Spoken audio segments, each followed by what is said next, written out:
G'day guys, welcome back to the Rugby League Guru podcast. We are live on YouTube and on the podcast tonight. I'm revealing my SuperCoach Draft Team. Now, when you guys are watching this, I will be in the air on my way to Las Vegas. So I've pre-recorded this content for you guys to consume on Tuesday night. And then by the time I'm in Vegas, you guys will be up tomorrow morning and we'll be getting stuck into all of our fuck-foolery over there. So very exciting. But guys, at the moment, it's Saturday night when I'm recording this. It is about 10 p.m. at night. All the trials are done and dusted. So the Titans game has just finished. But more importantly, I did my SuperCoach draft today. So I'm going to go through and hand over my 1 to 17 that I picked. For context here, guys, SuperCoach draft, the comp that I play in, there are 14 teams in it. We pick squads of 17 players. We pick 4 reserves. We play in a captain's league. Our grand final is in round 27. That's probably all you need to know, realistically. And I'm going to get stuck into my picks and why I selected them. Really happy with my team as a whole. I think I've got a bit of value on certain guys. I think I had a strategy going into it that I kept to, and I think it paid dividends throughout the draft. There was one point where I was getting a little bit nervous about my forward pack, but my entire strategy was to come out of the gates early and to get a lot of big swinging dicks, a lot of guys that I think have high scoring potential, and sort of just leave my second row forwards and to some extent front row forwards until about midway through the draft to make moves on them. I had plans for spine members that sort of changed throughout the draft, to be fair, but that's what draft day is all about. Sometimes there's value that is provided in certain spots. Sometimes you go into draft day with guys you're not overly keen on, but then you see them there in a certain round, you think, yeah, this might be the play, and that did happen at least once for me in this draft. So very, very good. I came into draft day, guys, so what we do, we have a draft order of 1 to 14, and for example, if you are the first pick, it doesn't mean you pick number 1. It means you get to choose where you pick, which most of the time is pick number 1. I was pick number 7. Now, 1 through to 6, they all just picked the highest available spot. I didn't love the picks around the 7 mark. I didn't love the picks from 7 to 11 or so. So I took a bit of a punt today and I dropped from 7 to 13, which I would say in my comp is probably the biggest drop that anyone's ever taken. I can't recall anyone dropping further than that. So it was quite a big move to drop back, 6 or 7 spots or whatever it was. But I had a strategy around that. I had guys that I wanted to target, and thankfully, in a very close call, my plan came together almost perfectly. So really happy with how it played out. So I had pick 13. So there was 12 dudes that went before me. I'll actually just read you what those 12 were so you guys are aware of how our comp played out, and then I'll get to my first draft pick. So at pick number 1, we had Nathan Cleary. Pick number 2 was Tommy Turbo. Pick number 3 was Nico Hines, an interesting move there. Pick number 4 was James Tedesco. Pick 5, Latrell Mitchell. Despite everything that's gone on over the last week or so, Latrell still went 5, which blew me away because I thought the value play of the first round, Kalyn Ponga at number 6. I'm not quite sure how the fuck that happened, if I'm completely honest with you. He would have been an outright number 3 for me. He went at 6, so a bit of value there. 7 was Reece Walsh. 8 was Scotty Drinkwater. 9, Dylan Edwards. 10, Ruben Garrick, our first CTW that dropped in pick 10. 11, one that came from the clouds for me a little bit was Ryan Pappenhausen at pick 11. I didn't see that coming. Pick 12 was Dave Fafita, and I had pick 13. I went Keano Kini, and pick 14 was Cam Munster. So they were our opening 14. Nath Cleary, Turbo, Hines, Teddy, Mitchell, KP, Reece Walsh, Drinkwater, Edwards, Garrick, Pappy, Fafita, Keano Kini, Cameron Munster. So yeah, dropping back to pick 13, my plan was to always get Keano Kini. I think you saw in that trial, which was actually after our draft, just how damaging this guy can be. I think he's going to get a lot of base stats. I think he's going to score a lot of tries, and I like the way the Titans looked in that game. I think they're just going to be all out attack all season. Big part of our draft comps, guys, as I've learnt the hard way on many occasions. I've got to, I think, 4 grand finals in the last 8 years. I've lost them all. It's all about just having the right guys at the right time that aren't getting rested and whatnot. And I look at the Titans, I just don't think they're going to be in a position to rest guys. So I think Keano Kini, if he is, fit and available, I think he will be there for the back end of the season. I feel confident in saying that. So really happy with him. He's got a good little finals draw from 24 to 27. No buys in there. So I was happy to take Keano Kini. So that was my first pick. Now, when I'll just go to my team now, still getting used to the look of the new app and the new teams and everything. Pick number 2. Another guy I was very keen on this year, and I think I got really good value at pick number 16 overall, was Zach Lomax. I was very, very happy with him. Obviously played in the trial last night. Didn't get too much good ball, but did a lot coming out of his own end and looked damaging. I've said all offseason, guys, I'm not overly concerned by the move to centre. I think he'll be just fine, and I think he's a good chance to win Dally M centre this year. He's going to goal kick at Parramatta. We said that in the Roo Crew about 3 weeks ago. Confirmed for you guys the other night in the telecast. Zach Lomax will goal kick. He'll be on the right side, outside Mitch Moses, to get a fullback and a goal-kicking CTW with high upside in the first round when I drop back to pick 13. I'm very, very happy with how that played out. So Keano Kini and Zach Lomax were my first 2 picks. So they were pick number 13 and 16. I then had a long wait until it got back to me, and it was pick 41 that came my way. And this is a guy that I hadn't really planned to get in the lead up to draft day, but it was just one that popped up that I thought, oh, he's probably stayed a little bit longer than I thought he would. He is a dual position, which I love to have, and he covers a very weak position. I went for Connor Watson at hooker.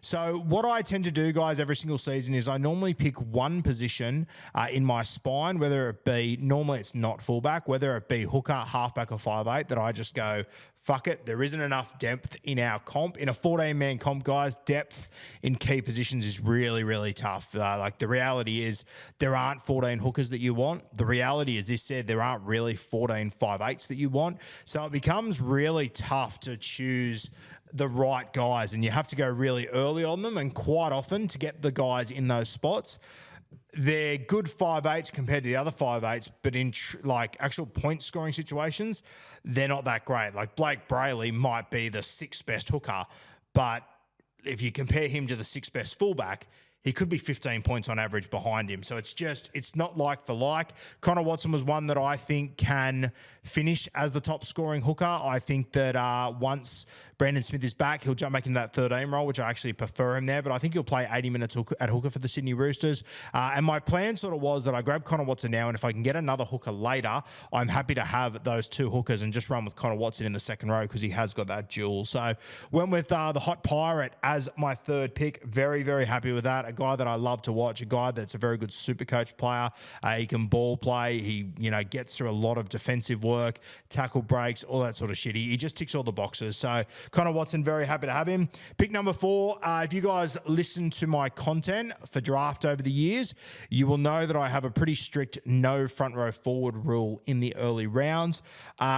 I am willing to break that at times when I think there is a genuine elite front row forward, and I believe Terrell May is that guy. And I don't think Terrell May is your average front row forward. He's a guy that can have, many line breaks. He's a guy that can offload at will. He tackle breaks like crazy. He plays enormous minutes, and I think he's in that sweet spot right now where he's in a team that is lacking middles. He's in a team that even the middles they've got, I don't think they can play huge minutes. They're a team that has to win tomorrow. They're not building and building and building. They have to start winning games of football. Terrell May is one of the fittest front row forwards I've ever seen. I think he's going to play big minutes. He's got a bee in his bonnet from what happened at the Roosters. I like guys that have got something to prove and that have got an immense amount of ability, and Terrell May is that guy. So as I said on the weekly rubdown a couple of weeks ago, I said, my number one rule in draft is get your front row forwards late. But the reality is I wasn't getting front row forwards here. I was getting the front row forward, in my opinion, who I think has more upside than a lot of outside backs in the game. So Terrell May, to get him, I'm very, very excited about that pick.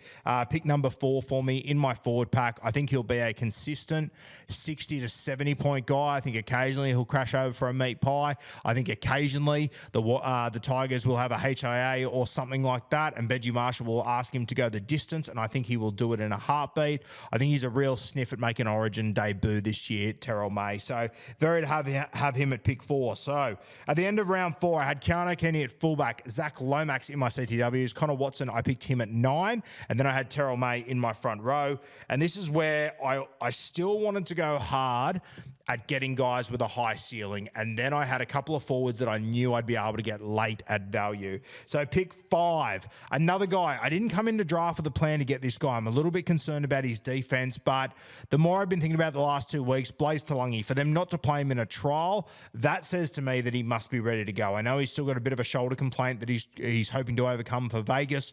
I just think that if he can just get a start in this side defensively, I just don't think Penrith are going to brush him after 3 weeks. I'd like to think they give him an opportunity. I'm just hoping he can show enough attacking upside to be able to stay in that team. He is centre wing / 5'8".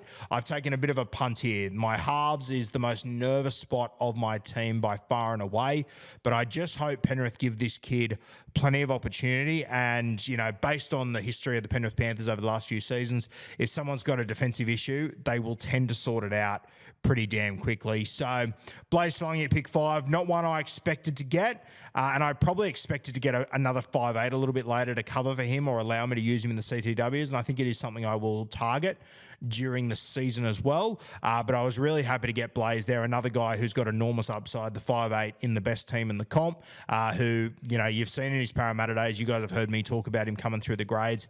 He's always just been a star in attack. So plenty of upside there. Very, very happy to have Blaze and see how he goes, but I am a little bit nervous about it. Pick number 6.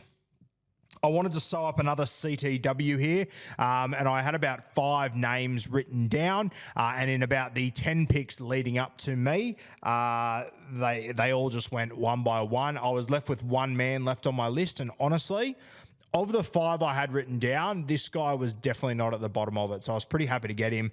Jesse Ramian from the Cronulla Sharks. About a 65-point CTW. A guy that doesn't play Origin. He'll be in the side for the entire season. Very, very happy to have Jesse Ramian. I've never owned him before in draft. Had him in Classic last year and just love watching him play. And I think it's good to have a little bite of this Sharky side because I think they are going to score a lot of points this year. And I thought that in the trials in particular, I thought that Nico looked incredible down that right edge. I'm hoping he's going to be as dominant as he was in those trials. And I think if the right edge gets enough ball, I think Ramian could potentially even push that 65 up to a 70 this year. So very, very excited to get Jesse Ramian in round 6 of a 14-man comp. Absolutely fucking stoked with that. A guy I'm very, very happy to have. Pick number 7 and 8. So it was at this point I looked at my side and I went, okay, I've got plenty of upside. I need to lock down some forwards that I'm confident will do a job.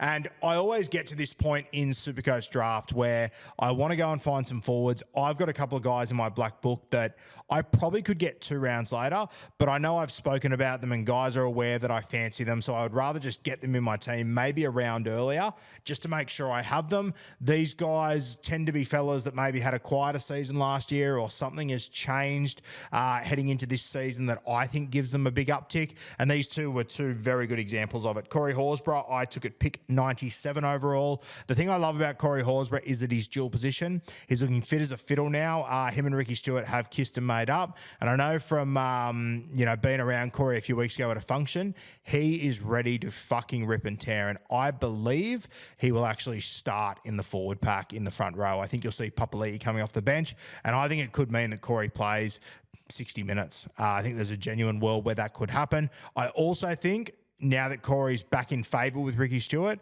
I probably think it's a matter of time until he takes the 13 jersey off Morgan Smithies, which I think would be a very good move for the Canberra Raiders. I just think what Smithies does, Corey Horsburgh can do the same, but with heaps better ball playing. So I'm very confident about this pick. I think he's in for a big season, Corey Horsburgh. People worried about his minutes. Ricky Stewart came out and tipped him to play Origin this year. I'll give you the hot fucking tip. A guy's not going to come from reserve grade to play Origin unless he's getting good minutes. So I think that just about locks in him for decent minutes under Ricky Stewart. So I'm really happy with that pick. Love Corey there.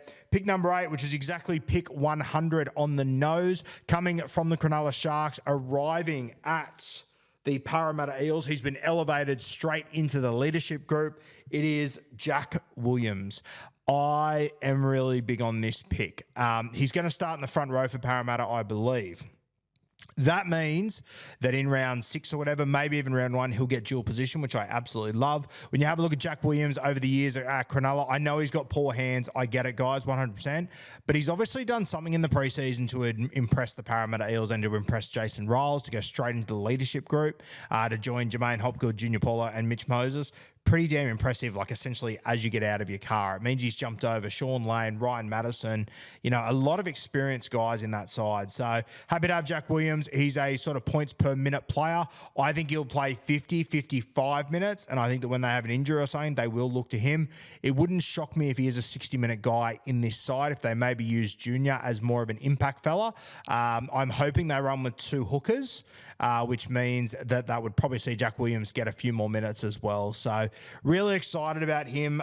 He's very meat and potatoes. He's not going to score many tries this year. I know he scored one the other night in the trial, but I think he's just going to get through a stack of work and be a really solid option for me. And I believe he will start the season wearing jersey 8, which means he'll get dual position, which I love to have. That holds a lot of value for me in my sides. All right, pick 9 and pick 10. I don't consider Corey Horsburgh and Jack Williams to be gambles. I'm very confident on them.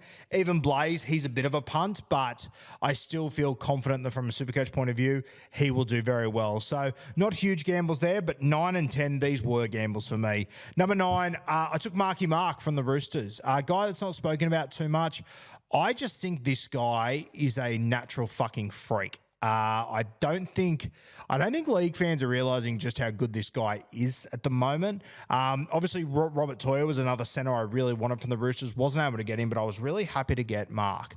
I think he's one to keep an eye on. I really do. I'm not sure what his Supercoach average is going to be this year. I'm not sure how it all plays out.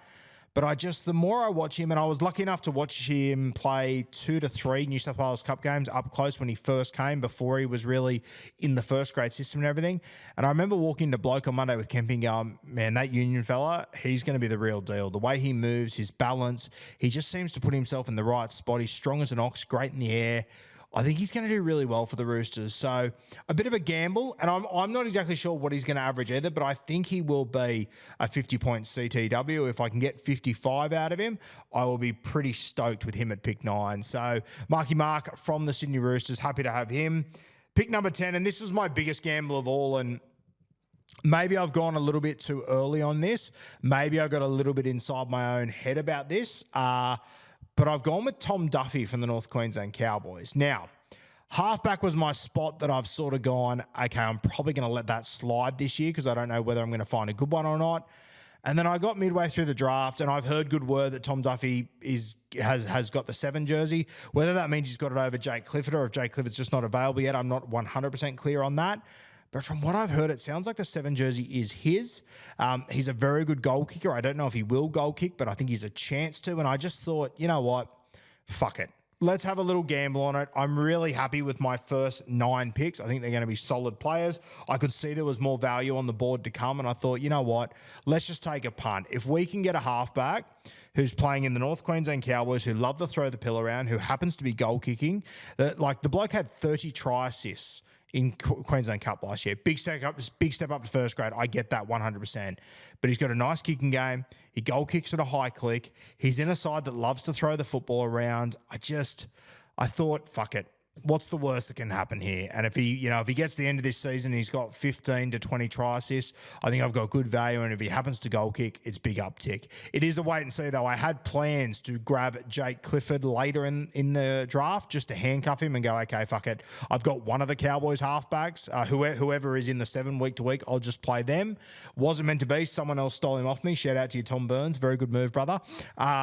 But I'm happy with Duffy as it goes. And if it doesn't work out, look, I move off. I let Duffy go. Maybe I just hold on to him if there's an injury or something or waiting for Origin. But as I said off the top, guys, I am happy to throw away one of hooker, halfback, or 5'8".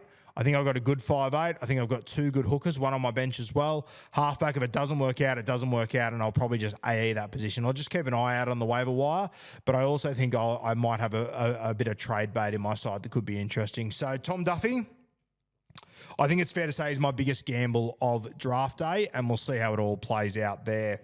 All right, let's move to pick number 11 and 12.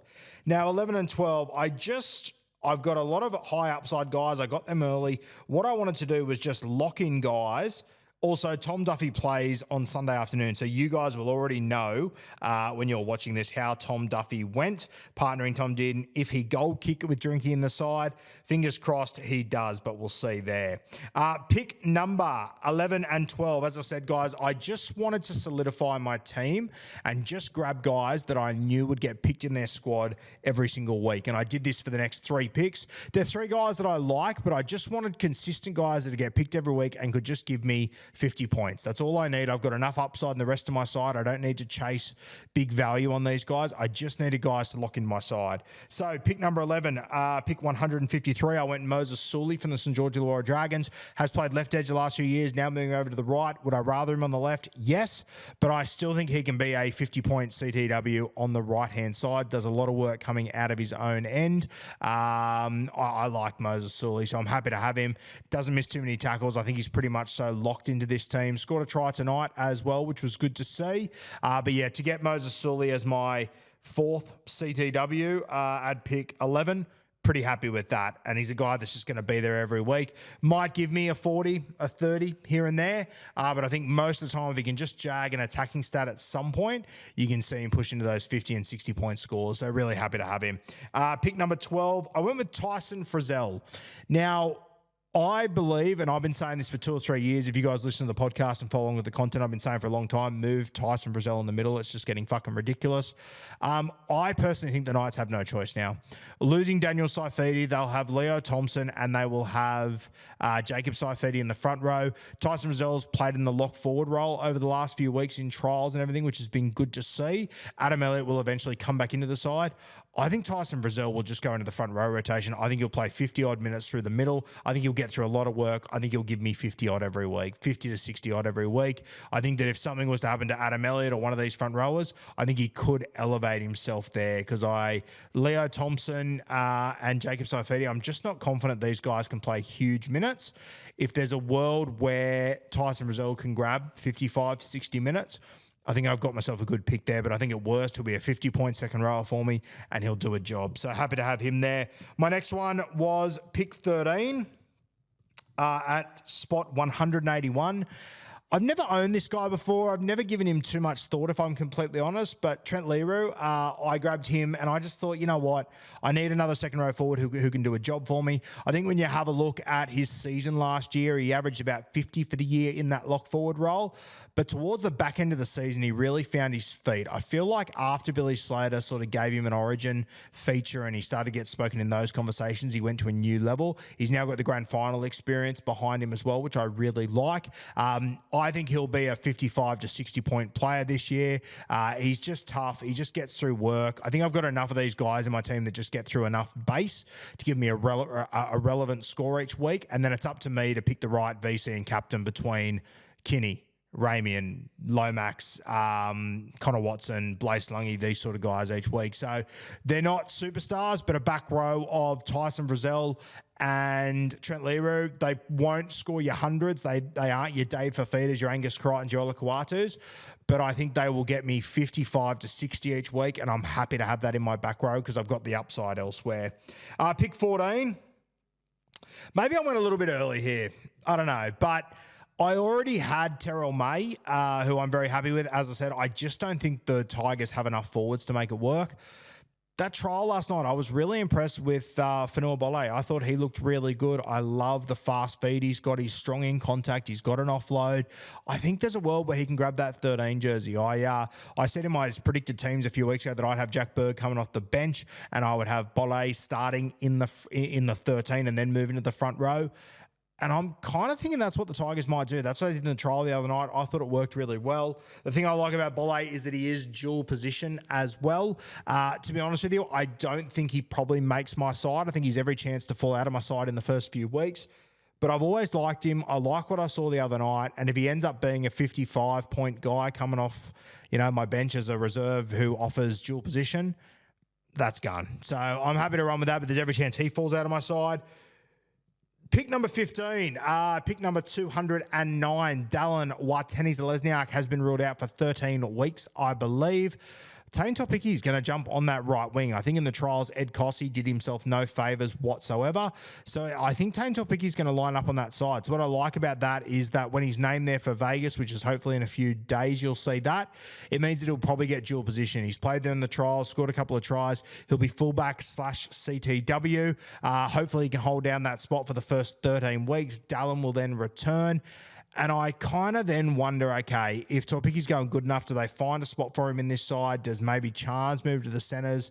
Topicki go back to fullback? If anything was to happen to Chance, which he's had a few injuries over the last few years, Topicki would get that spot and have dual position, so I could have him in my CTWs.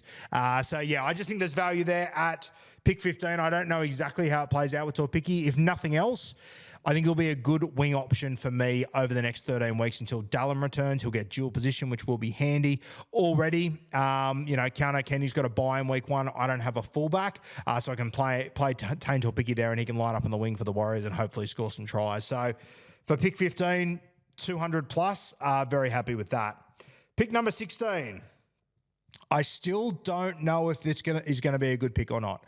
I've gone with Jacob Little from the Dragons. Now, I thought he was tremendous last year as a 9. They have signed Damien Cook. If I was coaching the Dragons, I would have Damien Cook playing hooker for the first 20 minutes. I would then move him to lock, and I'd bring Jacob Little on to play the last 60 minutes. Whether they do that or not, I do not know. If it means I have to throw away my pick 16, I don't really care about that. The upside is that Jacob Little plays 60 minutes where he gets through a lot of work and he can hopefully jag a couple of attacking stacks coming on fresh. And then I can maybe play him at hooker, and then I can move Connor Watson into the second row. So we'll see how it plays out. I wouldn't say Jacob Little's locked into my side long term, but I do think at pick 212, I know he's carrying a bit of an injury at the moment. He's got a bit of a history with that, but once again, guys, pick 212. Pick number 16. If it doesn't work out, I can just fuck him off. It's no stress whatsoever. The higher upside is that he plays 60 minutes a week. He gets through 40 in base or so in that time, and then hopefully can find some attacking stats, and he could be a decent option to play at 9 and move Connor Watson to the second row. But when I look at my second row strength, I'm not sure if I'm going to need to do that realistically. But I think it's always handy. If he comes out and does well, if something happens to Damien Cook, maybe I can trade him to someone else or something. Happy to have Jacob Little and see what happens. Pick 17. Pick 17, I have gone for Kotoga. Very, very happy with him. He is a guy that I grabbed him in the last round because I have a feeling he might grab that left edge for the Parramatta Eels. I think there is a chance that he might get it. We'll see how it all plays out, but he rolled his ankle the other day, which means that he missed that final trial. Kelman was on the right. I thought he had a shocker. Ryan Madison looked pretty average. Sean Lane's out until round 4. I reckon he's a little smoky to start on that edge, and if he does, he's got a very good Supercoach sort of game. He's got a nice offload. He does a lot of good things. So I see a lot of value in this kid, and I think he's got a heap to offer. So we'll see. Once again, guys, it's a last pick. But, yeah, I do like the look of him. I think there is some value there in him. So we'll see how we go. I actually said in the Roo Crew, and I've actually completely fucked this up. I've had a little brain explosion. I actually thought that I drafted Jamie Humphries as well. Turns out I didn't. I must have thought I got him and someone else got him. So I mentioned that in the Roo Crew. I didn't get him. Would have been nice to get him. I'm not sure if he's on the waiver wire. I'll just have a look. We do an offline waiver, so you can't grab anyone until the season gets a little bit closer. Fuck, he is still on the waiver wire. Why the hell didn't I grab him? Wild. But yeah, I have got an early waiver pick, so he's probably a guy I'll target realistically, but we'll see what else pops up on team lists and whatnot. We don't really know what Wayne Bennett's going to do with this side yet, so we'll see.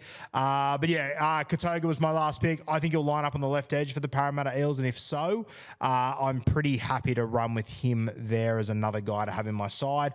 Huge upside coming over from the Canterbury Bulldogs. Runs hard, tackles well, has a nice offload.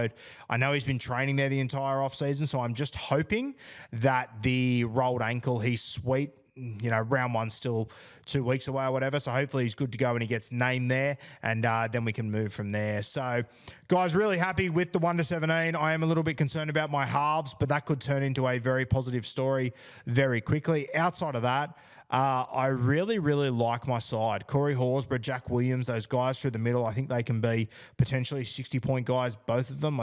I'm very confident they'll be around the 55 mark. Your Frizzell's, your Learers, they'll do a job. I think Terrell May could be a 70-point front row forward. I think Lomax and Kini could both average around about that 75, 80 sort of mark.